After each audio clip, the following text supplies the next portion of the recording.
Good evening and welcome to Sports Night on Blue Sports Online. I am Dyah Francis along with Hassan Aristo. Tonight we'll be looking at the weekend that was with sports news around the world and discussing in our forum the things that were interesting over the weekend. This weekend saw the return of the Barclays Premier League, which started off at Old Trafford with Manchester United welcoming new boys Crystal Palace. It was always going to be a difficult fixture for an Ian Holloway's Palace, as Manchester United at home is a dominating force, regardless of who the opposition is. New signing Myron Fellaini started his Manchester United career on the bench and would no doubt be introduced to the Old Trafford faithful later in the game. United pressed the game early in an effort to win all 3 points, but it wasn't until Ashley Young was brought down in the box that the breakthrough came. Palace were reduced to 10 men and Robin van Persie slotted home his 3rd goal of the season to give United the lead. 10-men Palace now had a mammoth task to find their way back into the game.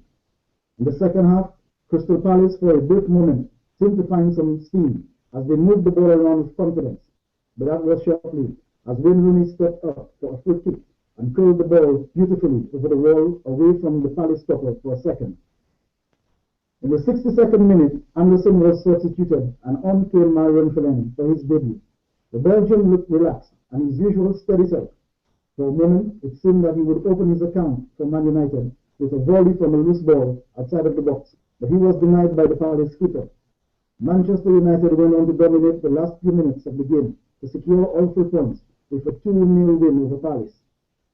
Arsenal fans have now renewed faith in Arsene Wenger as the Frenchman pulled off a sensational deadline day signing of Mesut Ozil from Real Madrid and the return of Mathieu Flamini from Galatasaray. Wenger wasted no time and deployed Flamini to anchor his midfield, and Ozil was set free to roam and create as he pleased. And create he did, providing a telling pass after a silky bit of skill to pluck the ball from the air and provide Giroud with a scintillating pass, which he tucked away at the back of the Sunderland net with great aplomb. Sunderland fought back, but the new Arsenal lineup never looked like surrendering and dominated to win 3-1 at Sunderland.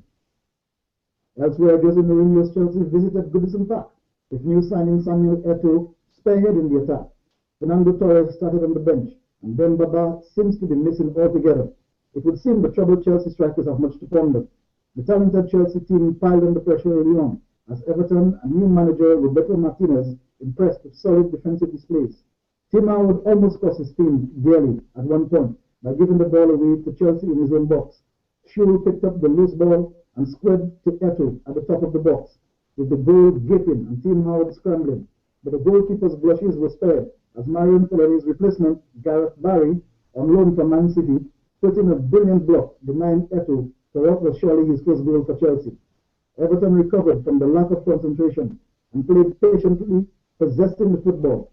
The new playing style under Martinez bore fruit as a beautiful piece of passing so the ball found itself out to the right to Coleman, who then crossed to Morales, who crossed the ball to the far post for Jolovic, who headed back into the box brilliantly for Naismith, who nodded home.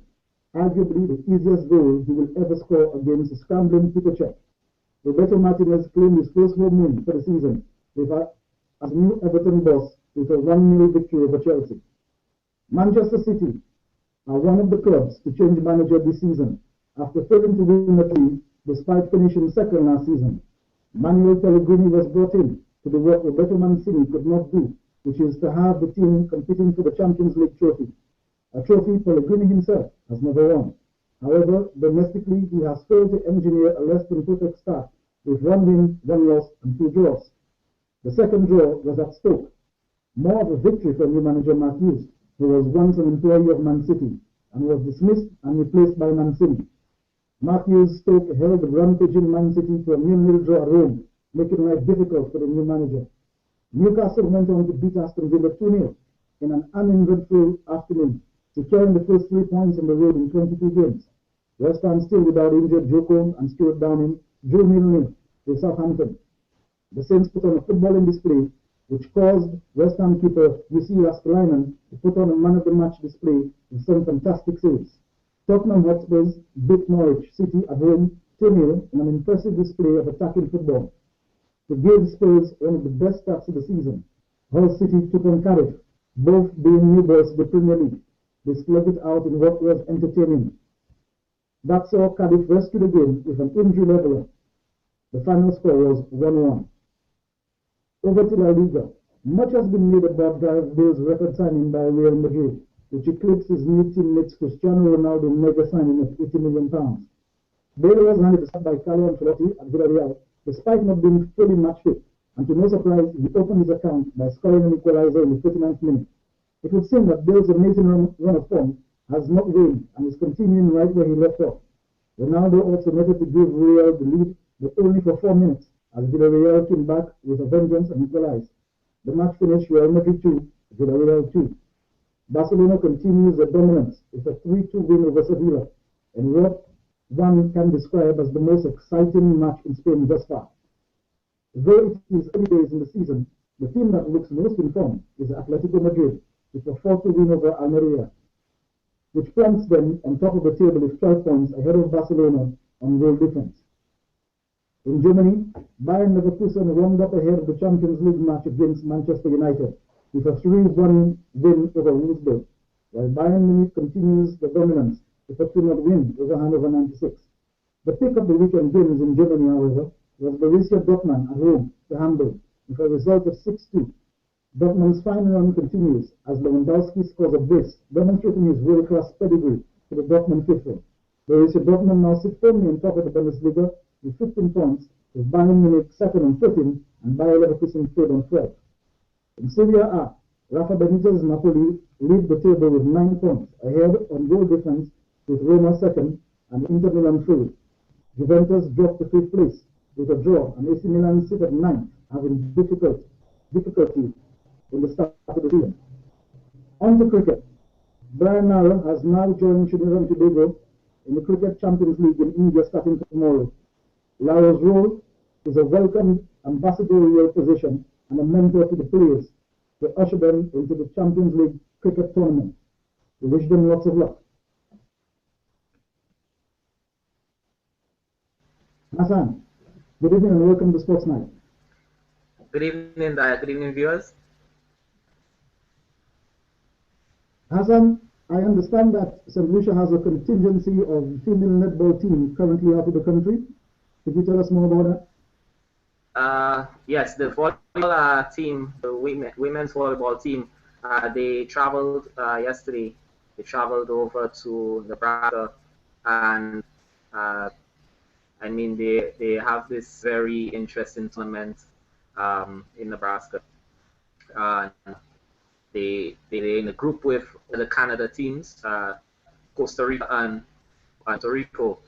So it's a changing group. It's a group that St. Lucia may not be considered as one of those to go through in this group, but the team on whole has improved, and I think they're gonna surprise men out there with the likes of Samantha Mann, and also we have Kashima Noel. Remember her from one of our episodes. She on the show. She's with the group, so we'll be definitely getting some great information from her based on experience during the tournament. But a lot is expected of she and Sanka and the rest of the players to give them there to represent St. Lucia well, and definitely make us happy that. That's interesting. We wish Kashima all the best and hope that the team can make us proud. Hassan, the football season, the secondary school football season is about to start in St. Lucia. Any predictions on our youngsters and which school is going to lift the trophy at the end of the season? Yes, that one is very easy.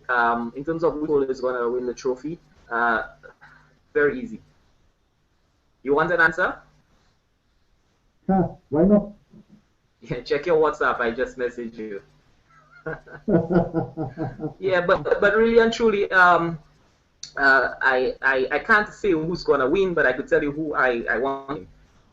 If you went to St. Mary's College, I want you to win. St. Mary's College is my team to win. If you currently go to Entrepot and you're listening to the show, I want you guys to win also. So it's either Entrepot or St. Mary's.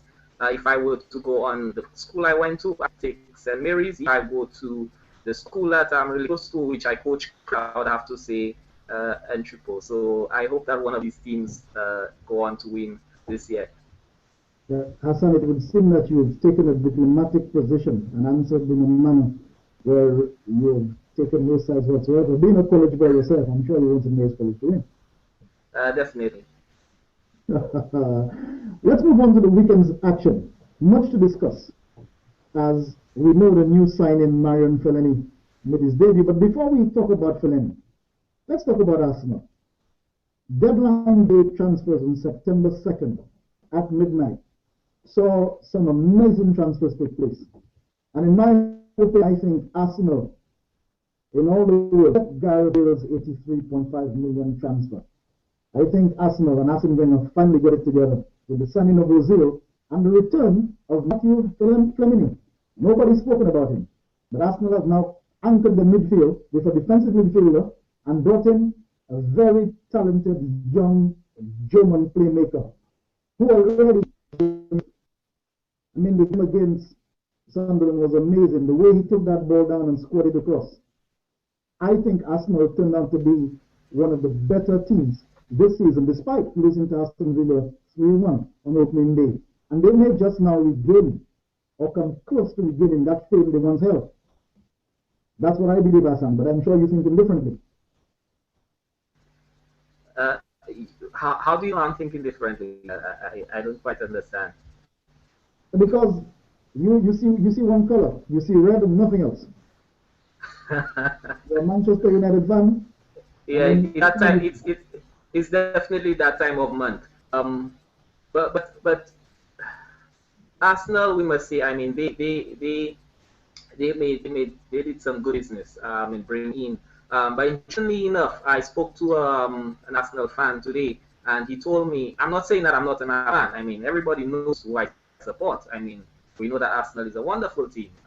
When I was 9, I was 13 to about, I almost got a chance to play for Arsenal youth team.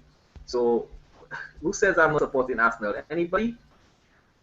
But anyways, I saw this, and he was just letting me know that the Arsenal team, they made 1 or 2 good pieces, but the issue is they lack the depth and with the type of injuries that we associate with the team. To be honest, Ozil being there, it's something nice. They still lack the killer instinct in front of goal. They've always been a great team to watch, playing around the penalty box and not taking a shot. So it's just to see whether they can get away from that and take more shots on goal and not play around the penalty box. But as far as Ozil and the signing and how it benefits Arsenal is concerned, yes, it's a good signing, but there was a signing that is actually more valuable than that. Are you referring to the signing of the guy with the afro, Marion? You would have think that Mesut Ozil was the type of signing that David Moyes and his entourage of Man United would have gone for. But instead, a tall guy with an afro, a guy whom some might say is decent, nothing to talk about. But I know you like him, and so does many other Man United fans. For example, on they don't like. Go on, you say? You said they don't like him? I have nothing personal against the guy. I want to state categorically that I have absolutely nothing personal against any player. However, I've been an avid football fan and a former player myself since 1984. And I've seen players of all kinds. And Marion is a type player. He's an Aston Villa player. He's a Liverpool player, if you may. He reminds me of Sissoko, a guy from, I believe he's from Mali. He played for Rafa Benitez when we won the Champions League in 2005. Decent player, but couldn't make the grade technically, so eventually he was replaced. And similarly, what we have in Marion Fellaini is a decent player, a guy who is athletic, is strong, but is slow, a requirement that the modern day player to be exceptional must have. If a player in this day and age has no pace, has no technical ability, we cannot grade him as great. How can we grade him as a sought-after player? He should not be able to command the kind of price that he did. I think this goes down to David Moyes' inexperience in a big club. It was one of the coaches that I believe an ex-Manchester United coach, I can't remember his name right now, that he dismissed when he took over. He said in an interview to David Moyes, David, you used to captain in a yacht. Now you are captaining a liner, a cruise liner. At least let me stay to help you, to let you know how things are run. And it is true. It's beginning to look like that David Moyes is used to running a steamboat down the Thames River, or through Liverpool. And he has no idea how to get on Caribbean cruises or the Queen Elizabeth II, And if he does, it may seem at this point in time that he is going to run Manchester United like the Titanic. I'm not saying that this is what's going to happen. But if not careful, David Moyes will sink Manchester United. And it is incomprehensible of all the talented players out there, to name a few. I mean, Hassan, if I may take just 5 minutes longer to tell you this. In the blog called Manchester United Illusions on Facebook, there are guys like Nias Alfred, Wendell George, Kadim Francis, Ray Young. These guys, throughout the entire summer, repeatedly on a daily basis, named players such as Gundogan, the Bender brothers, to name just a few. And they went on about finding talent. I think Manchester United could have employed those guys as scouts. Well, David Moyes, because I'm pretty sure in the Ferguson era, he would have signed a player of ilk, of quality, and of talent. I mean, the whole reason you hear that Paul Scholes needs to be replaced. And what do we get? Marion Fellaini. I mean, the guy is decent, yes. He can throw an elbow here or there. I had an argument with one particular fan who says that he looked more steady coming on for Anderson. Well, of course, because Anderson is only 5 feet 5 inches. He's 6 foot 2 inches. And Palace were reduced to 10 men. He had no pressure on him. I would look more steady in midfield than you, Hassan. I'm taller than you. That doesn't mean that I'm a better player or I'm a player that Manchester United should have bought. We needed somebody of creativity. Champions League is coming tomorrow. And Bayer Leverkusen are in form. I watched them play over the weekend. Their wingers are amazing. They attack with pace, and they've got a threat down the middle called Sam. And I believe that David Moyes would know whether or not the best signing that he could have gone after with a kitty bigger than Arsenal's own was Marion Fellaini and not Mesut Ozil. Now, Hassan, I'm sure you being a staunch Manchester United fan would disagree with me. I even read your article where you suggested that Man United do not make it a habit of signing star players, except of Hassan, Veron. We can argue Diego Forlan, who took about 2 seasons before he scored a goal or 2. We signed up Nielsen as well, one Brazilian, and I agree. But other than Ronaldo, Cantona, Mark Hughes, Paul Ince, I agree. In about 15 years or so, we have not signed a top-notch player. But the difference was, Hassan, we always had Paul Scholes and Mickey Butt and Roy Keane and David Dunn. So we never needed a top-notch player. We needed top-notch forwards. So we brought in Van Nistelrooy to replace Andy Cole and Dwight York. And then when CR7 came, Van Nistelrooy had to go because CR7 took over. But in between that, we bought Wayne Rooney. So you see, we always had a talented midfield. And this is what made the team win. Manchester United, like any other team, needs a spine. The spine is an effective midfield. Now, Hassan, it seems the going rate for a talented player is 30 million. And I say that because Paulinho was bought for 30 million. Where did he end up? Tottenham Hotspur. Fernandinho, where did he end up? Man City. Christian Eriksen, on deadline day, where did he end up? Tottenham. William, where did he end up? Chelsea. 30 million. These players are all costing 30 million. I mean, even if we had bought Fernando Torres and played him in the hole, we would have still bought a player of creativity and some pace. It behooves me. I just cannot understand how Man United expects to defend the title, to progress in Champions League, with a tall, decent player with an afro. And mind you, his replacement, Gareth Barry, was available on loan. Possibly we could have even bought him. And Gareth Barry is a decent player. He's technical, he's pacey, he's defensively minded. He may be on the wrong side of 25. But he's a good fix. Another player we could have gotten on the free to show us up, Scott Parker, over to Fulham. Any number of players, if David Moyes' pedigree is not yet recognized and cannot win the attention of any decent player, he could have gotten in the Premier League players with some quality. Personally, I believe that Marion Fellaini will not make us better, but the status quo at Manchester United will continue. We will still be a good team. We will still be able to play good football. But when we run out of ideas, the only thing you have to do is to lob the ball forward and hope the 6'2" Belgium will score. That's what we hope.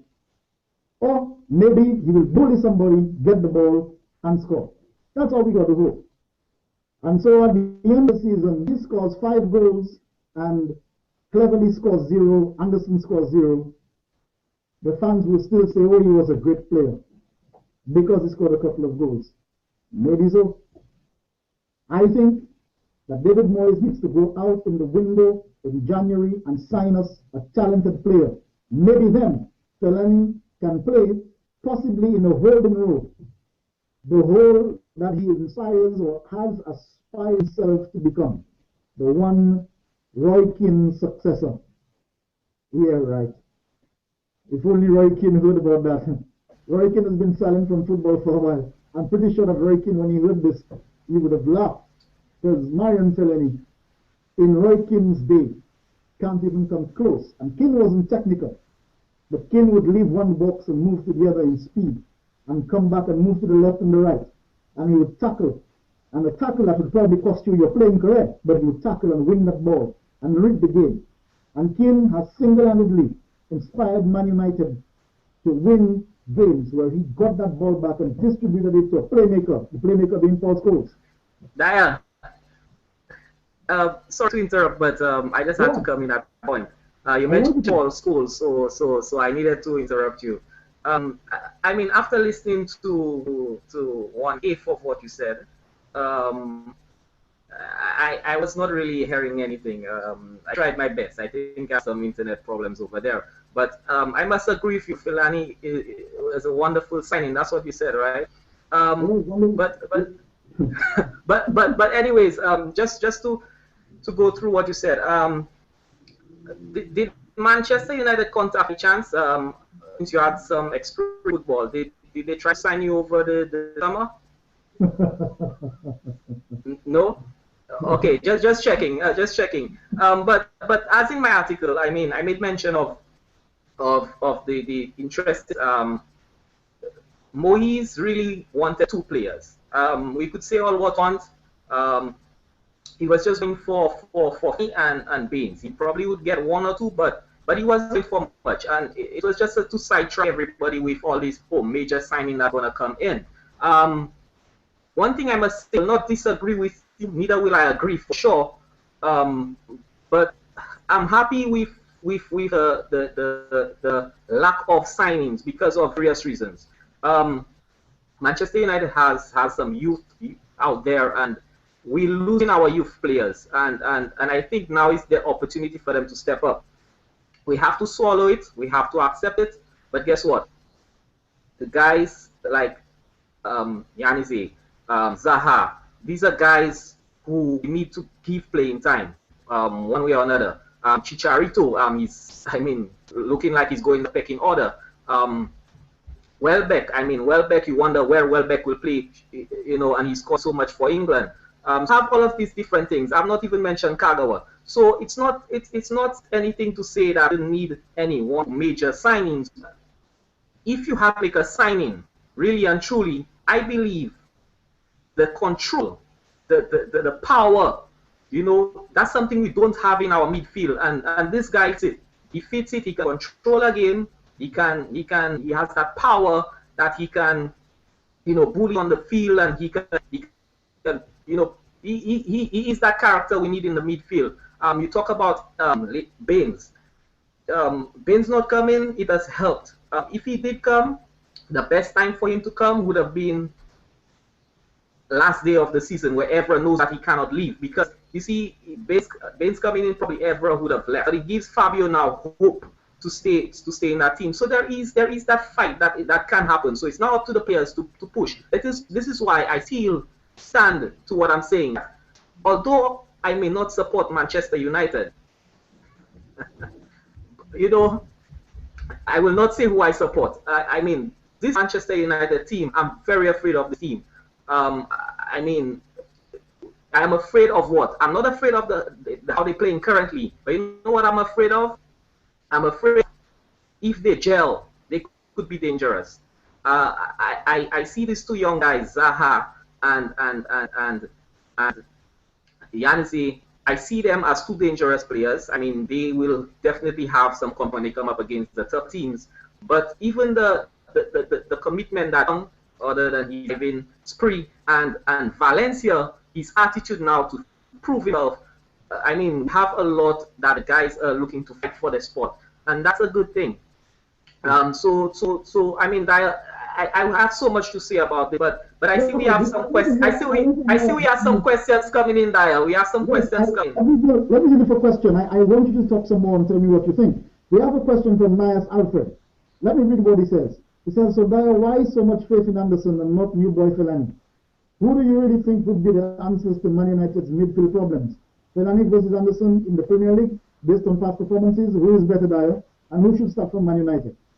You have only 30 seconds. I have 30 seconds to answer myself.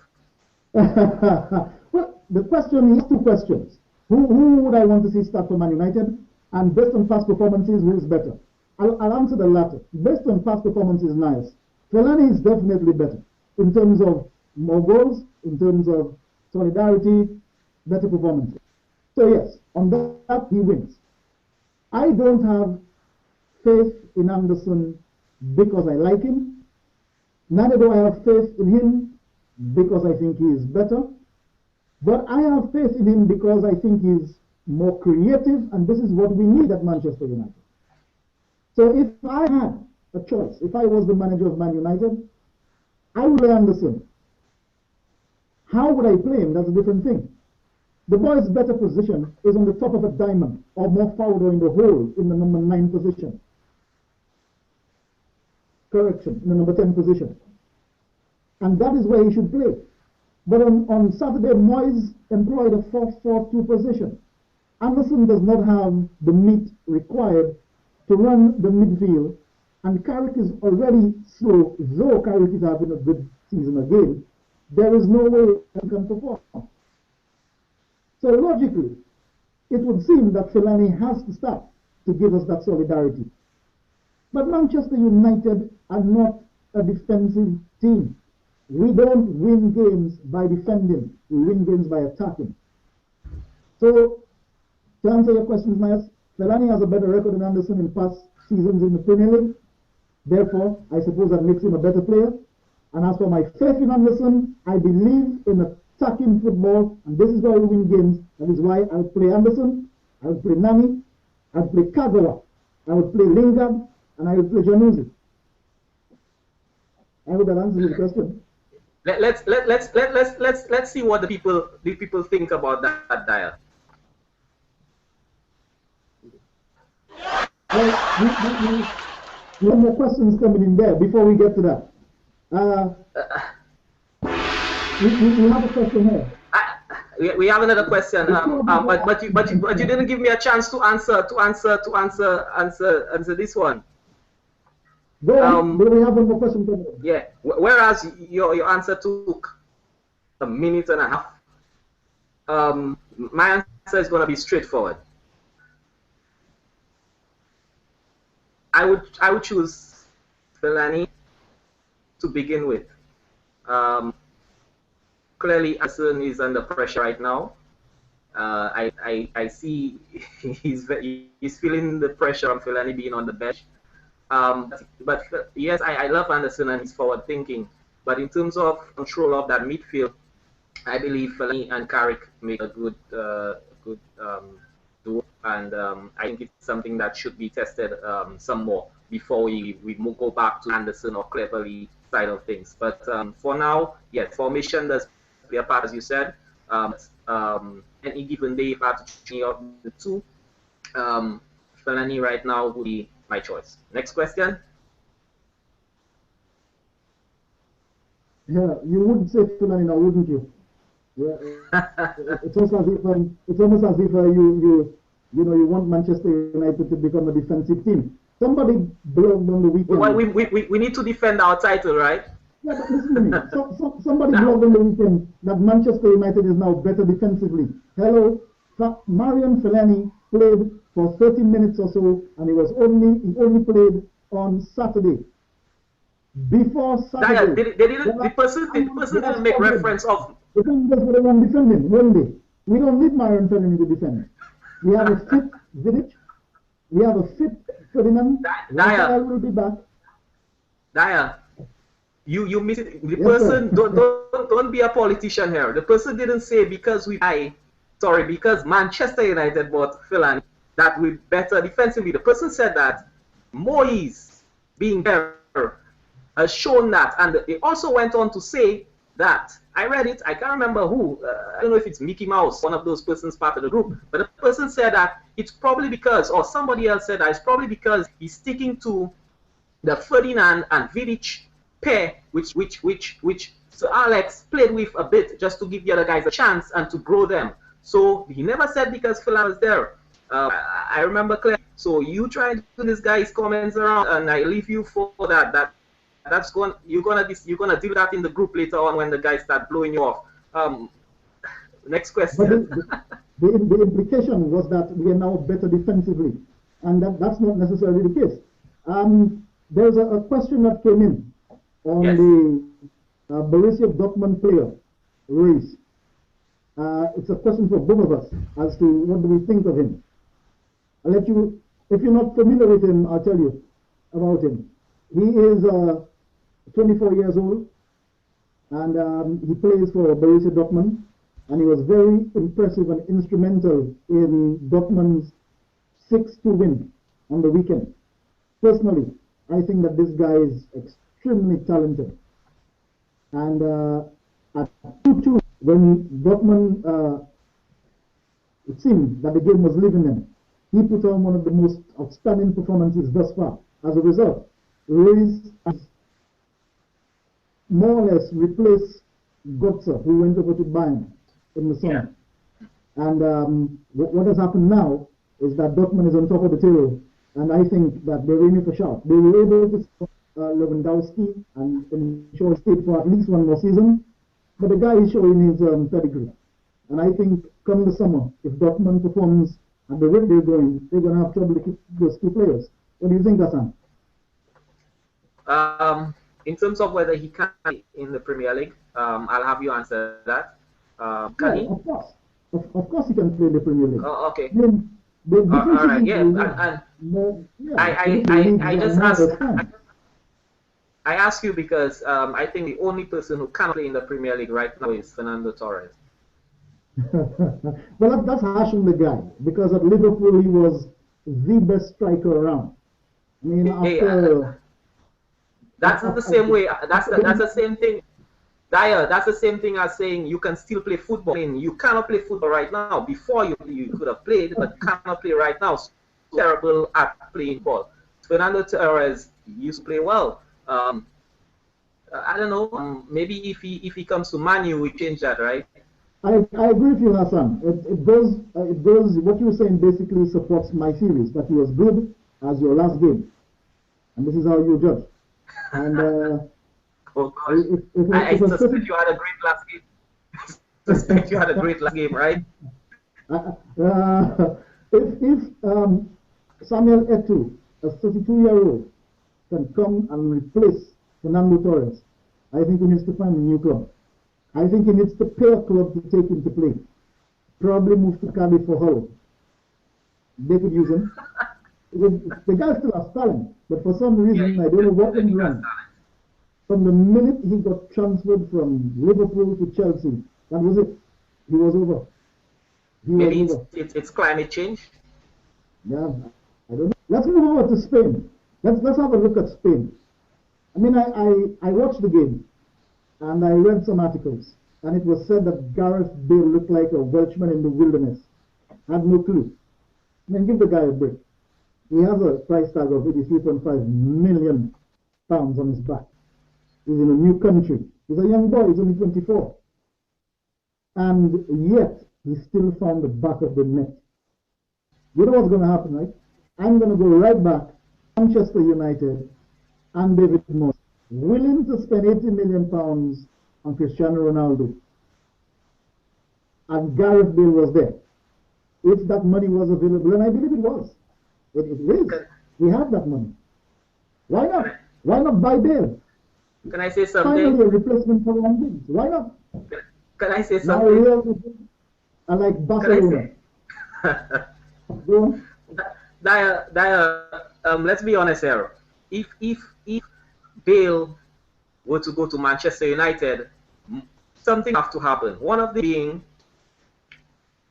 they would have to come up with more money than Real Madrid did, because Tottenham would not have sold Manchester United Bale for the same amount of money as Real. Secondly, we really have to come good, because Bale's dream was to go to Real. You could say one, say two. Manchester would have been second choice, but there's no way he would have gone, because everything was just going against that deal. Number one, as I said, going against that deal, Tottenham, no way, not another Berbatov. If we're going to sell for them, we don't even want to sell for them, but they would have sold for us. We'd have to buy more than Real paid, number one. And I don't think Moyes or the guys, I forget his name of the guy, the sponsorship guy. You know, he's the head of sponsor. I mean, I don't think these guys would be willing to spend money on that much money on Bale. And number two, his dream. I think one of his dreams was to go and play out there for Real Madrid. That may be so. Before we continue in Spain, I have a question that came in, Hassan. The question was, do I think that Everton can finish on top of Manchester United this season? How? What do I think?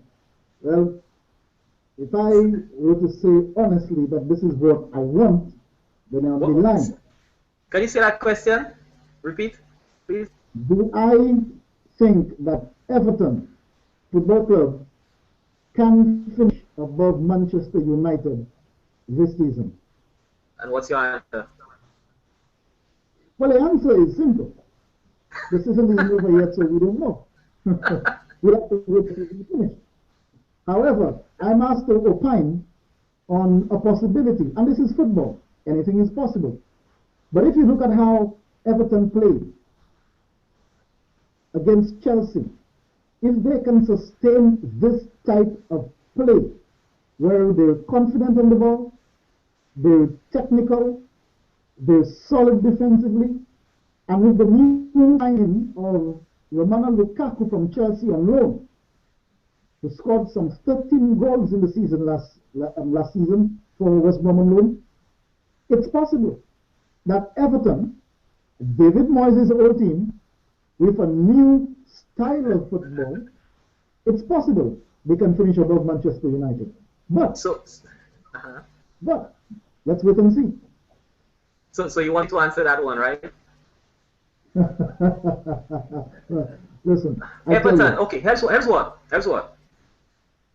Who can finish above Manchester United? Let me give you the list. Chelsea, Man City, Liverpool, Arsenal, Everton. We have probably another team somewhere I didn't mention. Tottenham. But Tottenham. Oh, Tottenham for sure. But guess what? In the previous years, that too was true. We just added a few more clubs. I mean, Manchester United always were favorites because of the know-how, the experience. I mean, but when you look at players that the other teams had, like, oh, I forgot City. How could you forget Man City?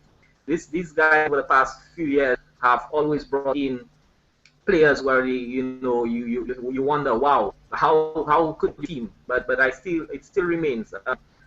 Manchester United have a know-how, and Mourinho made a great statement. He said it's not about exciting football, about putting the ball at the back of the net, and that we didn't against Everton, and that Manchester United done throughout the whole of last year. I could recall all the guys every single week.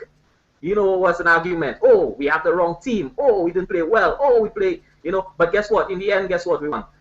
Majority of the time, that was the talk. Which was, I mean, it's good talk, and it was honest talk. At times, we really did not play well. We were ugly. The selection from Ferguson was really poor. That's why I'm surprised you already put in Moise on. But selection was really poor. But guess what? The guys went out there and they got the job done. So that's why I'm saying, based on the team sheet, many teams can pass Manchester United this season. But again, based on the know-how and what's in the blood, I see Manchester United, let's say this, winning this league by 6 points. Tottenham is going to be the surprise package this time around. Hassan, I disagree with you about last season, and I'll tell you why. Yes. Sir Alex Ferguson, on his penultimate season, made the best signing of his entire career. Okay. And without Van Persie, and his goals, we would have finished 7th in the league. And this is a statistical Can I say something? Can I say something? Without any player who scores and their goals, you have less goals, but you can't judge it that way, because probably someone else would score those goals, and to probably be a mixture of persons and a different style of football played. But it's very important what you said. Probably Rooney would have done. You'd play up front, so you don't know. So I agree with that statement to a certain extent, but do not overshadow the whole aspect of and make it look like it was just because of Robin van Persie. He made a difference. He made the difference, but I don't like going based on that only because someone else probably would have stepped up. Probably it would have been Agawa, your friend who did that for us this time around. Niles Alfred seems to think that I have twisted their comments, which you agree with. You always do, right? When I pick out, you see, we have another question. We have another question here about. Let's get that question before I tell you what Christian said. The question, I think, is from Nias. How much bias is there when selecting our national football team? Are there any out players that either of you have seen who believe should make the national team and has not? I don't think that has seen any national football player other than those back in the 60s bias to begin with. So sorry, you cannot answer that question. But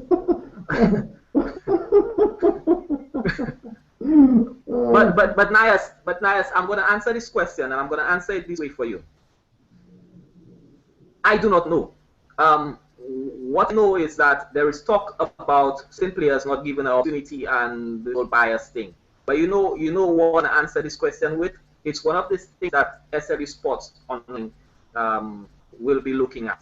I mean, it's time that, and we started with the Black Hat, we had the score, even the scores live, and we look to do some live broadcast soon. But there is talent out there. I believe that our games in St. Lucia should be played on television live. Not all the games, you may not be able to do all the games in the beginning, but I think that the people out there need to know who those players are. I think we do not know, many of us don't know unless you're really close to football. I think it needs to be on YouTube. We need to get games out there in the public so that people know. So that see a player is playing well, you can know, the public knows, hey, this guy playing well, so why isn't he on the team? Rather than, oh, this guy said that this guy is playing well. So to be honest with you, it could be happening, it could not be happening. I know there's a rumor that it's happening. Was it happening back in the 1960s? Of course it happened, and you're setting a very, very, very erroneous comment there. You need to stop that. 60s, what are you talking about? Anyway, there was always the North and South divide. So, sorry to give away your age, Dyah. Oh, Jesus Christ. Anyway, there's always the North and South divide. And what you find was there was always a bit of biasness here and there. But we wouldn't make it public and say what we believe without having any facts to support it. But I know of many talented players back in the day who could probably have played on the international scene. There's a particular player I don't think you guys would know about called Walter Leandri. Wally was a very talented footballer. And if he had got the opportunity, he would have made it. He would have made it big time. And there are other players like the guy Jackson, Jackson from the South. Yeah, Jackson. Jackie was another player. Yeah. I read about him. I read about him, Dyah, just so that you know. I was not there in the 60s. I read about him. There are other players from the South as well that could have made it into the national team and probably done a very good job. But you know, even in our small island, there's still the elements of bias now and then and here and there. But that said, you know, we need to be progressive and believe that currently in St. Lucia, the present association are doing what they need to do to ensure that talent is recognized and acquired to push St. Lucia forward. But to support you, Hassan, it's more than just that. We need to have, there was once upon a time where every constituency had leagues, and leagues died away for want of, or the lack of finance or organization, you name it. The Rugby League died in the late 90s, early 2000s, or even before that, and I don't even know if it's been revived properly as yet. You know, they're still trying, and goes on all around the country. So we need a organized structure similar to that of Trinidad, where we can even begin to have semi-pro leagues where better talent can be developed. You see, if we have that kind of competition domestically, we can begin to harness the talent, such as Trinidad and Jamaica, and even Haiti. Imagine, ruined Haiti has an attractive football team because they've got a league. And this is what we need to work towards. So this is probably the way that we're going to move forward with this. There are players such as Petrus Gustav, Troy Greenidge, Eden Charles. These guys are talented. And I believe that these guys can step up if there is an organization to support them. And this is what we need to work on. Now, Hassan, I see you put on your glasses, which is why you're probably blind. But I want to touch back on some of the comments I made about Gareth Barry being a better player than Fellaini. The only thing Fellaini has better than the guy is his age. Fellaini is younger. But the guy is talented. He scores goals. He could play left back. He can play any position that he wants to play. And he's defensive. And if we wanted a defensive fix for the time being, that's an option. Now, if somebody tells me that Scott Parker isn't a good player, I'll ask them what have they been watching for the past 5 years. Because Parker, barring his injuries, has been one of the most talented defensive midfielders in the Premier League. However, his age again is another factor. All this talk about other players who could have been better than Fellaini, or who are better than Fellaini, will not put pressure on my back, where you guys would think, Hassan, that I don't like, or as we, or you commentators would say, I hate Marion Fellaini. I don't hate the guy. Why should I hate him? Nothing personal. But I'm still waiting for somebody to tell me what is so special about him and why I should like him, or why I should think that he is the answer for Manchester United.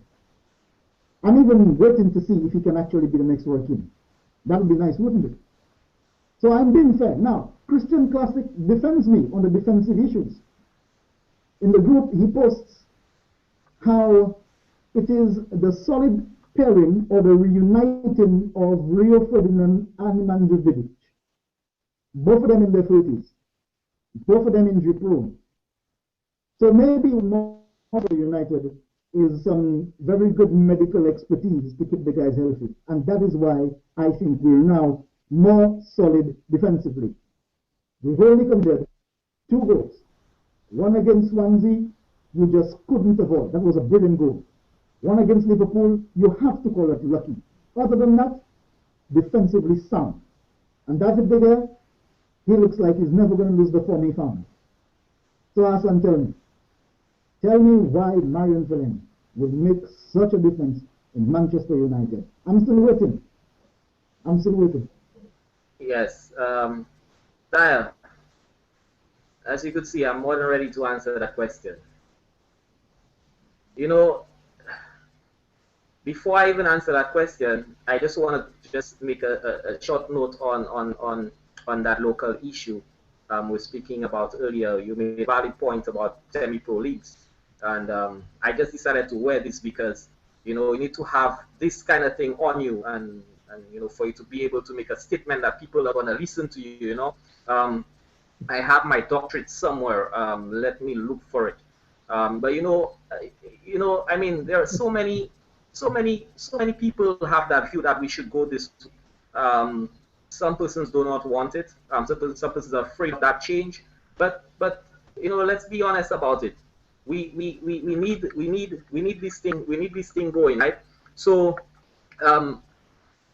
look at the different sports: table tennis, volleyball. We have some great talent out there. I mean, let that talent have persons see them. You know, put that little added pressure on them, but at the same time, put that added motivation on them, and you know, let them see that, hey, people are seeing me. It's my time to shine. Let me push for this. You know, let me go out there and prove to the world. You know, let me not just prove to the 10 people watching me or the 6 people watching me. You know, let me prove to the world, not just to St. Lucia, that I'm a good player. Because let me tell you, as I said before, that a scout is not going to come down to St. Lucia to see you and say, hey, come and play for Manchester or Arsenal, West Brom or Swansea. A scout will come on vacation, and trust me, you're not going to look for that. But in St. Lucia, if you get this stuff out online, you know, the guys are online, they see talent. I mean, let's go out to Zayn, who, I mean, he got that contract, but hey, you think 12 other people are gonna get that contract? I don't think so. Not like that. Now back to your Fellaini question or statement. To be honest, I don't even remember that question. Can you repeat it? But listen, simple. The guy isn't good enough. Okay, to great. A Manchester United player to cost us. Great. The same thing that Wayne Rooney cost us. Great. To cost us. Great. The same thing that. You know what I like about what you said? You said that he's not he's not a Manchester United player. All right. This is correct. In one state, it's wrong in another. He is a Manchester United player. We signed him. He's playing for Manchester United. Number 2, whether he's a Manchester United player, which is the one I hear you speaking about, we'll have to say that it's too early to tell. I mean, the guy has only played 30 minutes. So we still have to wait and see. I mean, from what we saw on the weekend, I mean, hey, you play 5 minutes, you can entertain. You play 10 minutes, you can see something. I mean, the guy played half an hour. I mean, there was no oohs and ahs about what he had. I mean, he did control the mix, say 1, say 2. He was looking at that ball. But it's early to say he's not a Manchester United player. I mean, hey, you know that Ronaldo was seen as a Manchester United player when he first started. He was just like Nani, wasting everything. And he got better, which Nani has stuck at that Nani situation. Because remember, Nani was a better player than Ronaldo before he came to Manchester United. Nani was actually bought for more than Cristiano Ronaldo. I think he's probably 2 million more. But he's bought for more money than Ronaldo was. And guess what? Ronaldo proved to be a better player. Yeah, so I think it's too early to say whether he was the best signing of the transfer window based on the players and how they played for the previous team. Of course not. I mean, Ozil, you can't compare that. I mean, but whether he will be a more valuable player, we have to wait and see. Because I'm gonna tell you this. I mean, Delaney is not related to me. The guy probably doesn't like me or like you. I don't think he likes anybody. But what he said is that, hey, some people may not like me, but I'm here to prove something. And hey, that's important. I like the attitude, and I believe Dyah, 5 shows from now, right? You're gonna have your wig on. No, Let's make a bet. Let's make a bet. Hassan, listen. If that guy finds some kind of impressive talent and can show me that he can improve Manchester United and make a force to be reckoned with on the European stage, I will no doubt admit that he is good. I have given players stick like Carrick, like David Dyah, in Norway for bad performances. Marion Fellaini is no different. A guy just told me that we should speak about another team. We would, but we don't have much time. We would, because we have other things to talk about. But listen, before I even go on, there's a comment that just came in, and I'll read it out to you. It says that Dyah says he supports attacking football, and in the same breath recommends Barry and Parker. I have no idea who that is, but to the commenter, I'd like to say thank you for commenting. However, we already have a defensive midfielder in Michael Carrick. He may be aging, he may need to be replaced. Answer the question, Dyah. It's not a question, it's a comment, and I want to respond to the comment. But in Michael Carrick, he can intercept, as I proved with stats on the weekend. He can dribble, he can distribute the ball, and he can deliver killer passes. The same as Gareth Barry can do and Scott Parker. In the last 20 years, the best defensive midfielder that has played on the world stage of football has been Claude Makelele, formerly of Real Madrid and of Chelsea. And those type of players are alongside Edgar Davids, and these players is what you pattern a defensive midfielder from. Then came Xavi Alonso. Michael Carrick may not be in the same bracket as Alonso, but over the last 2 seasons he has stepped up. So in an attacking football team, you need a defensive midfielder who can get the ball and distribute it. And if anybody can tell me that Marion Fellaini can do that, then I need to go down to the opticians and get myself some new glasses, because Hassan, I cannot see. Dyah, the guy didn't make any statement that Fellaini is the answer to attacking football. He just says that you speak about attacking football, and in the same breath you recommend Barry and Parker. I mean, precisely. We're not talking about Parker. We're not talking about Parker who plays basketball, Dyah, just so that you get it correct. But Hassan, I mean, I speak about those players, because those type of players have the tools technically to break up a game and start an attack. Marion Fellaini doesn't have that. Dyah. we ran out of time for the show. But before we go, Hassan, before we go, I know you want to comment, but before we go, I want to say a special thank you to all the viewers on the Manchester United group on Facebook who've been watching us, and that we were planning to invite a couple of them to come on the show with us to air their views and opinions as to what they think is happening. What we plan to do, Hassan, is as the Champions League is ongoing, to have fans from different teams, Chelsea, the Arsenal fans, the Liverpool fans, to come on board and give us their views, as they see it unfold, and for us to have the discussions. Any more comments from you, Hassan? Yes, definitely. I agree with you. I agree with you. It's really nice to have the guys sending the questions, make the statements. We have one or two questions that we could not read out this evening, but we'll get to them in next week's episode. That's episode 6, and trust me, it's going to be an exciting episode. We're having one or two guests on that episode, discussion, argument segment, definitely after, and we definitely be looking at something like what you said, Dyah. Just like before well, boy, we have Ken can't wait to come and give you your business. Arsenal is doing well, and this guy he's waiting for. I mean, I'm out of that. I'm neutral. I'm just a red player. I'm just a red player. But I mean, we would like persons to continue to send in your questions on the next show. Questions to sportsnight. That's ne@gmail.com. Also, you could tweet at SLU Sports Night. You could send your questions via that route as well.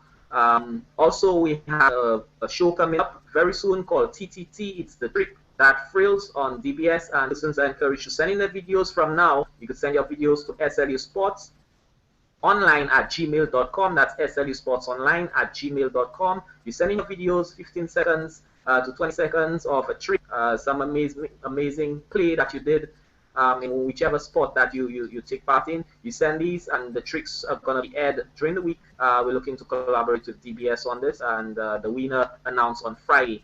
All of these things would be shown on Sports News, and also they'll be put on the website. Go out there and vote for your favorite trick. Dyah, I would like to thank you again for the show this evening. I know that you really talk a lot of persons out there. A lot of persons wish that I was the only one in the show and you were not around. So to the millions who wished for that, I'm adding one to that. I was one as well. So I'll give you the last say. I won't end there, because we could start off the show until have the people behind there, cut off the show. And I directed it. I actually have in somewhere a script that I messed you up this evening. You read that part of the script? So thanks, but I'd like to say thanks to the viewers before you close, Dyah, and we want to see you guys next week, 8 p.m. Same place, 8 p.m. Eastern time. So Dyah. Indeed. Hassan, once again, it's been a pleasure being on the show with you tonight. To all our viewers, to all the persons who commented and sent in questions, contribution. As I indicated earlier, we hope to have you, some of you, from the group, specifically Maya Salford, Kadim Francis, Christian Classic, Roy George, to have you guys on eventually to give us your views as how you see the world of football turning. Until next time, on behalf of Hassan and myself, Dyah Francis, good night. Good night.